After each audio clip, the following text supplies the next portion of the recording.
ശരിക്കുണ്ടാകാണ്ടെന്ന് പറഞ്ഞ സിനിമ, ആ സിനിമ ശരിക്കും പറഞ്ഞു കഴിഞ്ഞാൽ ഇപ്പോൾ ഒരാഴ്ചയല്ല അതിന് മേലെയല്ലേ ഓടാൻ തുടങ്ങിയിട്ട്. ശരിക്കും പറഞ്ഞാൽ അച്ഛനും മകനും തമ്മിലുള്ള ഒരു വലിയ ആത്മബന്ധമാണ് ആ സിനിമ പറയണത്. ഇന്നത്തെ കാലത്ത് മക്കളും അച്ഛനും കുടുംബവും തമ്മിലൊന്നും ഒരു കണക്ഷൻ ഇല്ലാത്തൊരു കാലഘട്ടം. പണ്ട് കാലത്ത് ഇറങ്ങിയ സിനിമകളൊക്കെ എന്ന് പറഞ്ഞു കഴിഞ്ഞാൽ കുടുംബ പ്രേക്ഷകർ, അതായത് കുടുംബത്തിന് വേണ്ടിയിട്ടുള്ള സിനിമകളായിരുന്നു. എൻ്റെയൊക്കെ ചെറുപ്പത്തിലൊക്കെ ശാരദ, നസീർ, ഇതൊക്കെ ഫാമിലി സ്റ്റോറികളായിരുന്നു മൊത്തം വന്നത്. ഈ നാട്, ഇനിയെങ്കിലും, ഇന്നല്ലെങ്കിൽ നാളെ എന്നൊക്കെ പറഞ്ഞുകൊണ്ട് ഐ വി ശശിയുടെ തന്നെ കുറേ പടങ്ങൾ വന്നു. അതൊക്കെ ശരിക്കും പറഞ്ഞാൽ കുടുംബത്തിലെ മദ്യപിച്ചെത്തുന്ന ഭർത്താക്കന്മാരുടെയും അതുപോലെ തന്നെ സ്ത്രീകൾ അനുഭവിക്കുന്ന പ്രയാസങ്ങൾ, അങ്ങനെ ഒരു എന്താ പറയുക, കുടുംബത്തിൽ പരസ്പരം കണ്ടു കഴിഞ്ഞാൽ ഇനിയിപ്പോൾ ഒരു വൃത്തികെട്ടവൻ തന്നെ കണ്ടാലും അവനിക്കും സ്വന്തം ഭാര്യനോട് തന്നെ ഒരു ചെറിയൊരു അനുഭൂതി എനിക്ക് തോന്നുന്ന ഒരവസ്ഥയാണ് ആ കാലഘട്ടത്തിൽ കാണാൻ പറ്റിയത്. അതുകൊണ്ട് ആ ഒരു കാലഘട്ടമൊക്കെ നല്ല ഒരു രസമായിട്ട് നമുക്ക് അനുഭവിക്കാൻ കഴിഞ്ഞിരുന്നു. പക്ഷെ ഇങ്ങോട്ട് നമ്മൾ ഒരു ഏതാണ്ട് ഇപ്പം ഈ മൊബൈലും ന്യൂജനും ഒക്കെ അങ്ങനെ പുതിയ പുതിയ സംവിധാനങ്ങളൊക്കെ വന്നപ്പോൾ മനുഷ്യരൊക്കെ മൊബൈലിന് അഡിക്റ്റായി, മൊബൈലിൻ്റെ ഉള്ളിലായി, കുടുംബ ബന്ധങ്ങളകന്ന് എല്ലാവരും സ്വാർത്ഥ താല്പര്യങ്ങളായി, ആഗ്രഹങ്ങളായി, വലിയ വലിയ കൊതികളൊക്കെ. അപ്പോൾ ഞാൻ കിഷ്കിന്ധാകാന്ഡം എന്ന് പറഞ്ഞ സിനിമയെ കുറിച്ച് കേട്ടപ്പോൾ ആ സിനിമ ശരിക്കും പറഞ്ഞു കഴിഞ്ഞാൽ ഒരച്ഛനും മകനും തമ്മിലുള്ള വലിയൊരു ബന്ധം, സ്വന്തം മകനിക്ക് വേണ്ടി അച്ഛൻ ഒരു മാനസിക രോഗിയായി മാറുന്ന പോലത്തെ ഒരവസ്ഥ, അതൊക്കെ വല്ലാത്തൊരു ഫീൽ കിട്ടുന്നൊരു സംഭവമാണ്. ഞാനിത് പറയാനുള്ള കാരണം എന്ന് വെച്ചാൽ ഇപ്പോൾ ഇന്നത്തെ കാലത്ത് നമ്മളിപ്പോൾ ചെറിയ ചെറിയ സംഭവങ്ങളൊക്കെ വന്നു കഴിഞ്ഞാൽ അപ്പോൾ തന്നെ യൂട്യൂബിൽ പല ചാനലുകാരും പല അതിനെക്കുറിച്ച് ചർച്ച ചെയ്യാറുണ്ട്. പൊതുവേ ഈ അറിയപ്പെടുന്നവരെ കുറിച്ചിട്ട് ചർച്ച ചെയ്യാനാണ് കൂടുതൽ എല്ലാവരും താല്പര്യപ്പെടുന്നത്. ഇപ്പോൾ നടന്മാർക്കെതിരെ വന്ന പ്രശ്നങ്ങൾ, അപ്പോൾ അതൊക്കെ വാർത്തയാക്കി മാറ്റി ഒരു ഹൈടെക് ലെവലിൽ എല്ലാ ചാനലുകളും ഇങ്ങനെ പ്രൊമോട്ട് ചെയ്തുകൊണ്ടിരിക്കുന്നത്. അപ്പോൾ ഈ അർജുൻ എന്ന് പറയുന്ന പയ്യൻ സാധാരണ ഒരു ലോറി ഡ്രൈവറാണ്, ഒരു സാധാരണ കുടുംബത്തിലെ ഒരു ലോറി ഡ്രൈവറാണ്. ഫേമസ് ആകാനുള്ള ഒന്നുമില്ല. അപ്പോൾ വയനാട് ദുരന്തത്തിൽ എത്രയോ ആൾക്കാർ മരിച്ചു അല്ലേ? വയനാട് ദുരന്തത്തിൽ ഒരുപാട് പേര് മരിച്ചുപോയി. ആ മരിച്ചുപോയ ആരുടെയെങ്കിലും ഫോട്ടോയോ അല്ലെങ്കിൽ അതുമായി ബന്ധപ്പെട്ടവരുടെ ഏതെങ്കിലും വളരെ അപൂർവം ഒരു കുട്ടിയുടെ കണ്ട ഒരു വിഷയം അതൊരു പ്രണയവുമായി ബന്ധപ്പെട്ട് ഹൈലൈറ്റ് ആയെന്നല്ലാതെ അതും കെട്ടടങ്ങി പോയി. പക്ഷെ ഒരു ലോറി ഡ്രൈവറായ പുള്ളി അവിടെ തന്നെ ആ ശിരൂർ എന്ന് പറയുന്ന സ്ഥലത്ത് യാദൃശ്ചികമായി നടക്കുന്നൊരു സംഭവം, ആ സംഭവത്തിൽ എന്താ പറയുക, ആ ലോറി കാണാതെയായി പോകുന്നു. അപ്പോൾ ആ ഒരു ലോറി മാത്രമല്ല, അവിടെ വേറെയും ലോറികളും അതിൻ്റെ ഡ്രൈവർമാരും അതുമായി ബന്ധപ്പെട്ട അവരുടെ കുടുംബങ്ങളൊക്കെ ഇല്ലേ. പക്ഷെ അവരെ കുറിച്ചിട്ടൊന്നും ഒരു വാർത്തയോ കാര്യമോ ഒന്നും ഇന്നേ വരെ നമ്മൾ കണ്ടിട്ടില്ല. കുറേ പേര് അവിടെ ഒരു ചായക്കട ഉണ്ടായിരുന്നു എന്ന് പറഞ്ഞാൽ ആ ചായക്കട നടത്തിയ ആളുടെ ഫോട്ടോ പോലും എവിടെയും കാണാനില്ല. അപ്പോൾ ഇത്രയും ഹൈലൈറ്റ് ആയിട്ട് ഈ മനാഫ് എന്ന് പറയുന്ന വ്യക്തി അവിടെ നിന്നുകൊണ്ട് മീഡിയയോട് കൂടുതൽ സംസാരിച്ചത് കൊണ്ടല്ലേ ഈ അർജുൻ എത്ര ഫേമസ് ആയത് അല്ലേ? ആ കാര്യത്തിൽ സംശയമുണ്ടോ? കർഷകർ ഇങ്ങനെ നാടെന്ന് പറഞ്ഞു കഴിഞ്ഞാൽ വണ്ടി ഓടിച്ച് സുഖമായിട്ട് പോകാൻ പറ്റുന്നൊരു നാടല്ല. അത് തമിഴ്നാട്ടിൽ ചെല്ലുമ്പോൾ ഒരു സുഖം കിട്ടണം, നമുക്ക് കണ്ണടിച്ച് ഓടിച്ച് പോകാം. ഇവിടെ കണ്ണൊന്നും മിന്നി അപ്പോൾ കുഴിച്ചാടും.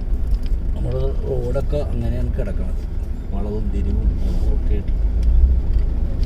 അപ്പോൾ അങ്ങനെ ഞാനിപ്പോൾ ഇരുന്ന് ഞാൻ ചിന്തിച്ച്, ഇപ്പോൾ ഇവരുടെ കുടുംബക്കാർ വന്ന് കേസ് കൊടുത്തത് കൊണ്ടാണ് ഞാനിത് ഇങ്ങനെ ചിന്തിക്കാനുണ്ടായ കാരണം ഈ മനാഫ് എന്ന് പറയുന്ന വ്യക്തി അതിന് വലിയ താല്പര്യം കൊടുക്കാതെ അദ്ദേഹത്തിന് ലോറിക്ക് വേണ്ടിയിട്ട് മാത്രം ഒരു പ്രാധാന്യം കൊടുത്ത് തൻ്റെ ഡ്രൈവറും അതിൻ്റെ അകത്ത് പോയി. ആ വെള്ളത്തിൽ പോയവരെ കണ്ടുപിടിക്കൽ സർക്കാരിൻ്റെ ജോലിയാണ്, മനാഫിൻ്റെ ജോലിയല്ലല്ലോ. മനാഫ് അവിടെ കയ്യും കെട്ടി അനങ്ങാതെ അവിടെ നിന്നിരുന്നെങ്കിൽ ചിലപ്പോൾ മനാഫിൻ്റെ ലോറി കിട്ടൂല, ചിലപ്പോൾ ഈ പറഞ്ഞ അർജുനെയും കിട്ടൂല. അയാളവിടെ സൈലൻ്റായിട്ട് ഗവൺമെൻറ് പറഞ്ഞേം കേട്ടിട്ട് അനുസരിച്ച് അവിടെ നിന്നിരുന്നെങ്കിൽ ഇതൊന്നും കിട്ടാൻ പോണില്ല. ഒരു പക്ഷേ വണ്ടി ഇപ്പോൾ നമ്മൾ ഇൻഷൂർ ചെയ്തിട്ടുണ്ടെങ്കിൽ ശരിക്കും പറഞ്ഞു കഴിഞ്ഞാൽ വണ്ടി കട്ടണം പോയാലും ഇൻഷൂർ കിട്ടും. വണ്ടി കാണാണ്ടായി പോയി കഴിഞ്ഞാൽ ഇൻഷൂർ കമ്പനി എന്തായാലും കാശ് കൊടുക്കും. അത് മനാഫ് ഒരു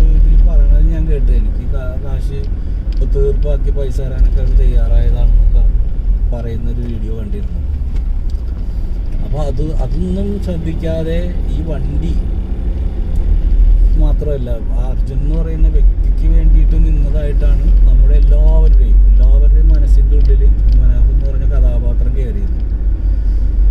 അപ്പോൾ ഇതിൻ്റെ ഇടയിൽ കുടുംബക്കാർ ഒരു ആരോപണം ഉന്നയിച്ചപ്പോൾ അതിൽ ലോറി മനാഫിൻ്റെ അല്ലാതെ മുനീർ അങ്ങനത്തെ ഒരു പേര് പറഞ്ഞു. അത് ശരിക്കും പറഞ്ഞാൽ മനാഫിൻ്റെ അനിയനാണ് അല്ലേ. അപ്പോൾ അദ്ദേഹം പ്രദേശത്തിലേക്ക് വന്നിട്ടുമില്ല.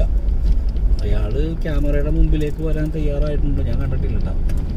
ക്യാമറയുടെ മുമ്പിലേക്ക് അയാൾ വരാൻ തയ്യാറാകുന്നില്ല. അയാൾ അങ്ങനെ ഒരു പബ്ലിസിറ്റി ആഗ്രഹിക്കുന്നില്ല. ഇതൊരു പബ്ലിസിറ്റിക്ക് വേണ്ടി മനാഫ് ചെയ്തതാണോ അതോ അർജുൻ എന്ന് പറയുന്ന കഥാപാത്രത്തിനെ കണ്ടുപിടിക്കാനായിട്ട് പോലീസുകാരും മറ്റുള്ളവരും ഒക്കെ ബാക്കോട്ട് വലിയുമ്പോൾ സാമൂഹ്യ മാധ്യമങ്ങളിലൂടെ ഇത് മാക്സിമം പ്രചരിപ്പിക്കുമ്പോൾ നിക്കക്കളിയില്ലാതെ സർക്കാർ അതിനു വേണ്ടി തുനിഞ്ഞിറങ്ങാൻ വേണ്ടി കളിച്ച കളിയാണ്. ഞാൻ അങ്ങനെയാണ് കൂടുതൽ കണ്ടത്. പിന്നെ പുള്ളി ഒരു യൂട്യൂബ് ചാനൽ തുടങ്ങിയതിനെ കുറിച്ചിട്ടാണ് സംസാരിക്കുന്നത്. അപ്പോൾ അദ്ദേഹം പറയുന്നുണ്ട്, ആ സ്ഥലത്ത് ഞാൻ ഒറ്റക്കാണ്, എനിക്ക് എൻ്റേതായ കാര്യങ്ങൾ ഒരു മാർഗമില്ല. അപ്പോൾ ആ മീഡിയ ഉപയോഗിച്ചു എന്നാണ് പറയുന്നത്. എന്നാൽ അതിൻ്റെ അകത്ത് അധികം സബ്സ്ക്രൈബേഴ്സോ അല്ലെങ്കിൽ വ്യൂവേഴ്സോ ഒന്നുമില്ല. പക്ഷേ ഇവരുടെ ഈ ഒരു പ്രവൃത്തി കൊണ്ട് ഇപ്പോൾ അത് 1 ലക്ഷത്തിന് മേലെ സബ്സ്ക്രൈബറായി. അത് ഹിറ്റായെന്ന് എനിക്ക് തോന്നുന്നു. അത് ഇവരുടെ ഈ വിഷയം കൊണ്ട് തന്നെയാണ് ഇങ്ങനെ വന്നത്. അപ്പോൾ ഞാൻ ചോദിക്കുന്നത്, ഈ അർജുൻ്റെ കുടുംബം മനസ്സിലാക്കേണ്ട ഒരു പ്രധാനപ്പെട്ട കാര്യമാണ്. എനിക്കിപ്പോൾ ഈ സംഭവങ്ങളെല്ലാം കൂടി മൊത്തത്തിൽ കണ്ടപ്പോൾ എനിക്ക് തോന്നിയൊരു കാര്യം ഞാൻ പറയണമെന്ന്. അതായത് ഇപ്പോൾ മനാഫ് ഈ വണ്ടി കിട്ടാതെ നിന്ന സമയത്ത് ചില BJP അനുഭാവികളായ ആളുകൾ, അവരുടെയൊക്കെ ചാനലുകളുണ്ട്. അതിലൊരുത്തൻ വളരെ മൃഗീയമായ രീതിയിൽ മനാഫിനെ ക്രൂശിക്കലാണ്ടിരുന്നു. അയാളുടെ ലോറി കള്ളക്കടത്താണ്, അവൻ കള്ളക്കടത്തുകാരനാണ്, അവൻ്റെ വണ്ടിയിൽ അതുണ്ടായിരുന്നു ഇതുണ്ടായിരുന്നു എന്നൊക്കെ വലിയൊരു ആരോപണങ്ങൾ വെച്ചുകൊണ്ട് തന്നെ ഈ ലോറി കിട്ടിയില്ല, അർജുനെയും കിട്ടിയില്ല. ഈ മനാഫ് കള്ളക്കടത്തുകാരനാണെന്ന് പറയുമ്പോൾ ഈ കള്ളക്കടത്ത് കടത്തിയ ആൾ കൂടി ആവൂലേ അർജുനൻ, അതിന് കൂട്ടിയുന്ന ആളാവൂലേ. അപ്പോൾ ഈ മകൻ്റെ ബോഡി കിട്ടാതെ ഈ ലോറിയും കിട്ടാതെ പോയിരുന്നെങ്കിൽ BJPക്കാർ മനാഫിന് 1000 വട്ടം തെറി പറയുമ്പോൾ അവരുടെ മകനും ആ കള്ളക്കടത്തിന് കൂട്ടുനിന്നൊരു പ്രതിയായിട്ടല്ലേ സമൂഹത്തിൻ്റെ മുമ്പിൽ വരുള്ളൂ അല്ലേ. അപ്പോൾ അതിനെക്കുറിച്ച് അവർ ചിന്തിക്കണില്ല. അപ്പോൾ ഒരു മനുഷ്യനിക്ക് എന്താ പറയുക, ഈ വാർത്താമാധ്യമങ്ങളിലൂടെ പ്രതികരിക്കുന്നവരോടുള്ള ഒരു പ്രതികാര മനോഭാവം ഉണ്ടാവും. ഏതൊരാൾക്കൊരു പ്രതികാരം, കാരണം അയാൾ വെറുതെ നിന്നിട്ട് കുറ്റം കേട്ട ഒരാളാണ്.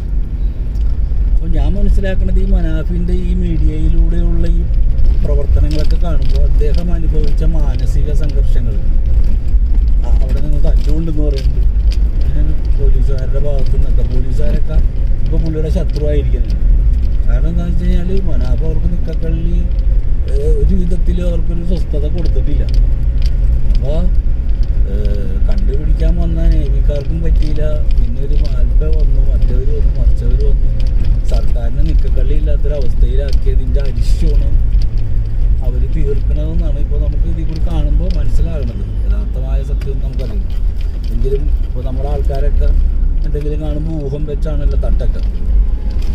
സത്യം എന്താണെന്ന് അറിയാതെ ഊഹം വെച്ച് കലക്കുന്നവരാണ്. എന്തായാലും ഇപ്പോൾ കണ്ടിടത്തോളം അവരുടെ കുടുംബക്കാർ വന്ന് ചർച്ച നടത്തിയപ്പോൾ പോലും അതിൻ്റെ താഴെ പോലും ആ കുടുംബക്കാരെ തന്നെയാണ് ആൾക്കാർ ചീത്ത പറയുന്നത്. പക്ഷെ ഞാൻ പറയണത്, ഒരു മകൻ മരിച്ചു കഴിഞ്ഞാൽ ആ മരണപ്പെട്ടതിൻ്റെ ഒരു ദുഃഖം ശരിക്കും അവരുടെ മുഖത്തുണ്ടോ എന്നാണ് എനിക്കൊരു സംശയം. കാരണം ഒരു ദുഃഖം അതിൽ കാണില്ല. കാരണം ചെയ്ത അടങ്ങി ഒന്ന് കെട്ട് അതിൻ്റെ ഒരു ടൈം വന്നല്ല. അതിന് മുമ്പ് പത്രവാർത്ത വിളിക്കലായി, ആരെങ്കിലും ചെയ്യുക, അതൊക്കെ കുറേ കഴിഞ്ഞിട്ടൊക്കെ ആവാമായിരുന്നു.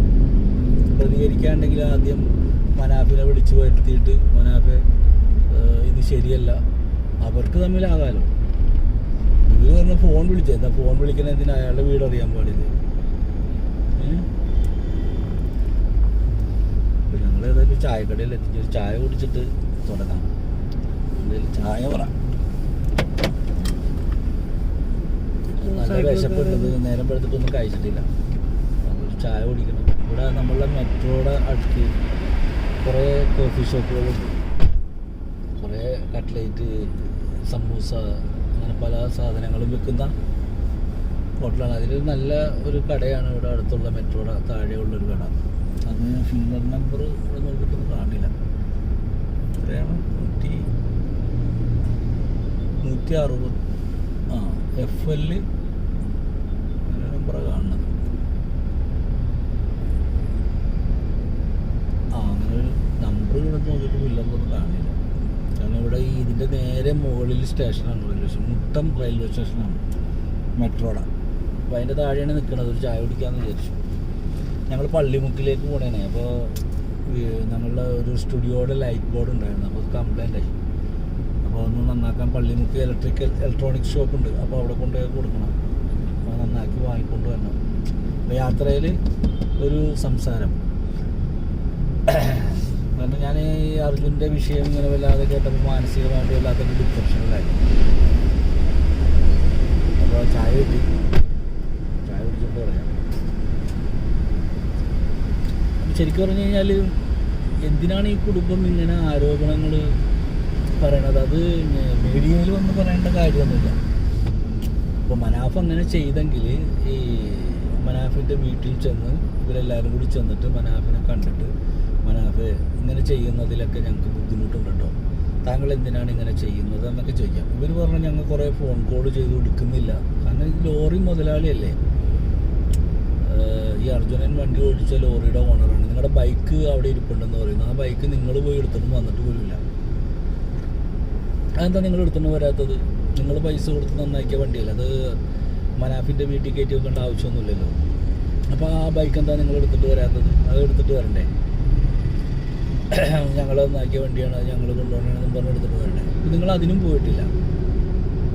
ശരിക്ക് ഇതിൽ നിന്ന് മൊത്തത്തിൽ വായിച്ചെടുക്കാൻ പറ്റുന്നൊരു സംഭവം എന്ന് വെച്ച് കഴിഞ്ഞാൽ മനാഫ് ഹൈലൈറ്റായി, ബാക്കിയുള്ളവരൊന്നും ഹൈലൈറ്റ് ആയില്ല. ഇപ്പോൾ ഒരു വാർത്ത കണ്ടു, ഈ സഹോദരൻ എന്ന് പറയുന്ന, അതായത് എന്താണ് അർജുൻ്റെ അളിയനൊരു BJP പ്രവർത്തകനാണെന്നാണ് പറയുന്നത്. പ്രത്യേകിച്ച് മുസ്ലിം നാമധാരികളെ വളരെയധികം ഇഷ്ടപ്പെടാത്തൊരു കൂട്ടരാണ് BJPയിലെ എല്ലാവരും അല്ല കേട്ടോ, ചില വർഗീയമായി ചിന്തിക്കുന്ന ചില ആൾക്കാരുണ്ട്. അവർക്കൊക്കെ മുസ്ലിങ്ങളെ ഭയങ്കര അറപ്പാണ്. കാരണം മുസ്ലിങ്ങൾ ഹിന്ദുക്കളെ കാഫിറെന്ന് വിളിക്കുന്നവരാണല്ലോ. അപ്പോൾ അതുകൊണ്ട് ഇപ്പോൾ യഥാർത്ഥത്തിൽ ഈ മനാഫ് മുസ്ലിങ്ങൾ അല്ല ഹിന്ദുക്കളെയൊക്കെ കാഫിറെന്ന് വിളിക്കുന്നവനായിരുന്നെങ്കിൽ എന്തിനാണ് അർജുന ജോലിക്ക് വെച്ചത്? മുസ്ലിമായ ഒരാളെ ജോലിക്ക് വെച്ചാൽ പോയായിരുന്നു. ഒരു ഹിന്ദുവിനെ കൊണ്ടുവന്ന് ജോലിക്ക് പോകും. അപ്പോൾ അദ്ദേഹത്തിൻ്റെ ലോറിക്ക് അർജുൻ എന്ന് പേരിടാൻ പോകും. ബാപ്പയുടെ പേരെങ്ങാണ്ടാണ് കിടക്കണമെന്നാണ് പറയണത്. അത് മാറ്റി അർജുൻ, അത് അദ്ദേഹത്തിൻ്റെ സ്നേഹമാണ്. ഒരു അങ്ങനിപ്പോൾ അത് ഏത് തരത്തിലായാലും ഒരു സൗഹാർദ്ദമല്ലേ അവിടെ കൊണ്ടുവരാൻ ഉദ്ദേശിക്കുന്നത്. ഈ എന്തൊക്കെയാണ് ഇതിൻ്റെ പുറകിൽ നാടകങ്ങളൊന്നും മനസ്സിലാകുന്നില്ല. മൊത്തത്തിൽ ജനങ്ങളിത് കണ്ട് ഭ്രാന്തായി. ഓരോരുത്തരുടെ കുടുംബകഥകൾ ഒക്കെ ഇപ്പോൾ യൂട്യൂബിലൂടെയാണ്. ഫാമിലി പ്രശ്നങ്ങളും ഫാമിലി പ്രോബ്ലങ്ങളും ഒക്കെ യൂട്യൂബിൽ കൂടിയുള്ള ചർച്ചയായി മാറി. നമ്മുടെ ബാലയുടെ കേസ്, അങ്ങനെ പലരുടെയും കേസുകളൊക്കെ യൂട്യൂബിലൂടെ ഇങ്ങനെ വന്ന് ജനങ്ങൾ ഇത് കണ്ട്, കുറേ ആൾക്കാർ ജോലിയും പണിയില്ലാത്തവർ ഇത് കണ്ട് രസിച്ച് അതിൻ്റെ താഴെ കുറേ കമൻറ്റുകൾ ഇട്ട്. എന്തിനാണ് ഇതെല്ലാം? കാരണം ഒരു നല്ല കാര്യം, ഇന്നിപ്പോൾ ഒരു അപകടത്തിൽപ്പെട്ട ആരെങ്കിലും സഹായിക്കാൻ വരും? ആരും സഹായിക്കാൻ പറ്റില്ല. പിന്നെ ഒരാൾ എവിടെയെങ്കിലും നിന്ന് കഴിഞ്ഞാൽ അയാളുടെ മുമ്പിലേക്ക് കുറേ മൈക്കുമായിട്ട് വരുന്ന എന്താ പറയുക വാർത്താ ചാനൽ അവർ വരുമ്പോൾ, ഇപ്പോൾ മനാഫ് തന്നെ പറയണ്ടായി, എൻ്റെ PRO വർക്ക് നിങ്ങളാണ്, ഞാൻ എവിടെയെങ്കിലും നിങ്ങളെല്ലാവരും കൂടി ഓടി എൻ്റെ അടുത്ത് വരും. അപ്പോൾ എൻ്റെ അടുത്ത് വരുമ്പോൾ ഞാനൊന്നും മിണ്ടാതിരുന്ന എങ്ങനെ ശരിയാവും? അപ്പോൾ എനിക്ക് പറ്റുന്ന കാര്യങ്ങളൊക്കെ ഞാൻ പറയുന്നു. അപ്പോൾ എല്ലാം ചെയ്ത് കഴിഞ്ഞിട്ട് ഇപ്പോൾ അരുൺകുമാർ പോലും പറയുന്നത് എന്താണ്, മനാഫ് അതിൽ നിന്ന് പിന്തിരിയണം. അതിനു മുമ്പ് അരുൺകുമാർ പറഞ്ഞു ഇത്രയും നല്ലൊരു മനുഷ്യൻ ലോകത്തില്ല, മറ്റാണ് മറിച്ചാണെന്നൊക്കെ പറഞ്ഞു. ഈ എവിടെയൊക്കെ എന്തൊക്കെയോ ചെയ്യുന്നതാണ്, ഒന്നും മനസ്സിലാകില്ല. എന്തൊക്കെയോ പറഞ്ഞ് അങ്ങോട്ടും ഇങ്ങോട്ടും ഒക്കെ സൗകര്യത്തിനനുസരിച്ച് വാക്കുകൾ ഇങ്ങനെ മാറ്റുന്നവരായിക്കൊണ്ടിരിക്കുന്നതാണ് ചാനലുകാരും നാട്ടുകാരും ഒക്കെ. എനിക്ക് തോന്നുന്നു ഈ കഴിക്കുന്ന ആഹാരത്തിൻ്റെ പ്രോബ്ലം എന്ന് തോന്നുന്നു. ഞാനിപ്പോൾ ചായ കുടിക്കുന്നത് കുഴിമന്തി അൽഫാമൊന്നും കഴിക്കാറില്ല, എനിക്ക് വയറിന് പിടിക്കില്ല. നമ്മൾ സാധാരണ നാടൻ ആഹാരങ്ങൾ കഴിക്കാനാണ് വല്ലപ്പോഴും ഒക്കെ ഒരു ബിരിയാണി തിന്നും. അത് നമ്മുടെ സാധാരണ രീതിയിലുള്ള ബിരിയാണി കഴിക്കാറുണ്ട്. പിന്നെ ഇതിൻ്റെയൊക്കെ ഒരു ടേസ്റ്റ്, ഷവർമ്മ എന്ന് പറഞ്ഞൊരു സാധനമുണ്ട്, അതിൻ്റെ ഒരു ടേസ്റ്റ് അറിയാൻ വേണ്ടി ഇങ്ങനെ നോക്കിയിട്ടുണ്ട്. പിന്നെ അതൊക്കെ കഴിച്ച് കുറേ എണ്ണം ചാടുന്നതായിട്ടോടുകൂടി അത് നിർത്തി. അപ്പോൾ നമ്മുടെ തടിക്ക് കുഴപ്പമില്ലാത്ത ആഹാരം കഴിക്കുക, മനസ്സിന് പ്രയാസമില്ലാത്ത കാര്യങ്ങൾ കേൾക്കുക, അതാണ് ഏറ്റവും നല്ലത് അല്ലേ? അതല്ലേ എൻ്റെ ശരി?